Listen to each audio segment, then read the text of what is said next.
DeMaio is leading a resistance effort to protect Prop 13 and stop property tax hikes. He joins us now to discuss the campaign and how you can join in the effort.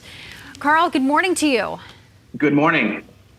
So here we go again. We have, and I think it's just confusion is a lot of the word here because we hear Prop 13 as it relates to different things. It shows up on the ballot in different ways. So let's talk about what this Prop 13 a vote means come November. Right. Well, we're talking about protecting Prop 13 from 1978. This was the historic taxpayer revolt measure that basically said we didn't want to have massive increases in property taxes year after year, that we should have a steady, sustainable, modest increase and put government on a diet. Prop 13 has provided taxpayers and homeowners with savings for the past 40 years.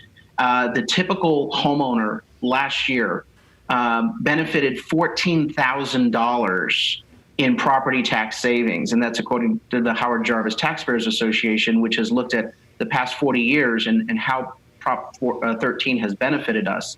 Now, why are they doing this? These politicians in Sacramento and in San Diego, they have never turned down a tax increase. They're always trying to increase taxes: gas tax, car tax, sales tax. The property tax obviously is the big one. And they've always wanted to get rid of Prop 13 for the past 40 years. And so they're using window dressing of saying the children and schools are going to have to face budget cuts unless we raise taxes by eliminating Prop 13. It's only hostage taking and window dressing, and we should reject this item. So let's talk about the goal. So they're saying that this proposed change to Prop 13 is their goal is to raise $12 billion annually for schools and local governments. And now you bring in an interesting term that we need it, which is the argument has changed because of really the coronavirus. I mean, the state is in a huge financial deficit. And so now the argument is going to be, oh, well, because of the coronavirus and where we are financially, we need this. What is your argument against it? Absolutely. They are trying to use coronavirus as the excuse for raising taxes. But here is the fact. They were overspending in their budget far prior to coronavirus. These folks have a spending addiction. They've got lavish pensions, bloated bureaucracies, higher salaries, and they seem to have money to give illegal immigrants $1,000 a month. These are not citizens of the United States, but we seem to have money for that.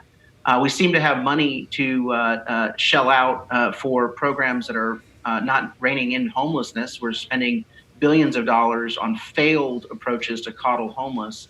And so the list goes on of excessive spending and wasteful spending and broken government programs that need to be reformed if you want to deal with that shortfall. But I fear they are going to use coronavirus as a convenient excuse to say that they didn't do it. It's not their problem. They're good fiscal managers, and they just need a bailout in the form of a massive property tax increase. So that's why we all have to unite and say no. We also have to look at the local tax increases that they're probably going to pair with this massive statewide property tax increase.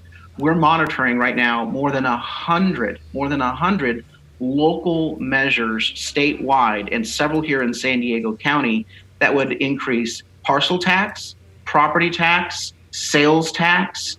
And so we have to really reject any sort of tax increase. We have 20% unemployment right now in San Diego County. We have working families that are hurting, and a tax increase to support wasteful spending of politicians should be completely off the table. So what's the breakdown? What would this mean for the average family in San Diego if this change to Prop 13 passes?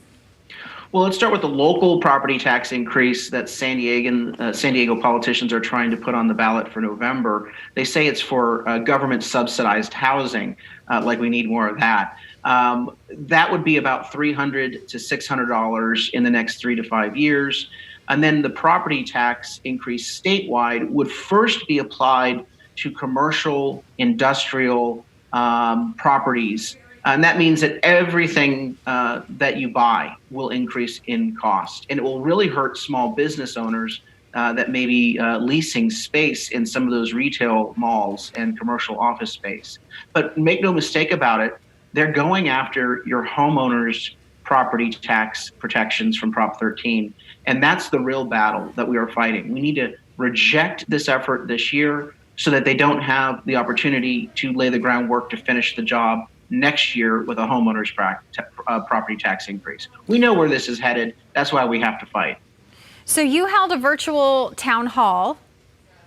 It's actually tonight at Okay. 6 p.m. We're trying to organize homeowners and taxpayers, anyone who wants to be part of the grassroots effort to fight this massive tax increase. Tonight at 6 p.m., people can register. It's free at reformcalifornia.org. That's reformcalifornia.org. But that town hall is tonight at 6 p.m. And it's important that you not sit on the sidelines. We're up against the state and local politicians, as well as special interests, the government union bosses that have hundreds of millions of dollars to pay for ads and flyers that are going to be very deceptive. That's why we need homeowners and taxpayers to join the campaign and share information through social media, talk to their neighbors, talk to their friends and colleagues. And through that grassroots campaign, we believe we can stop this tax increase and the local tax increases as well this year. So important to do your homework on these issues. Carl DeMaio, as always, thanks for your insight and letting people know how they can take part in the town hall and perhaps learn a little more. It's important. Thanks so much. Thanks, Carl. Take care.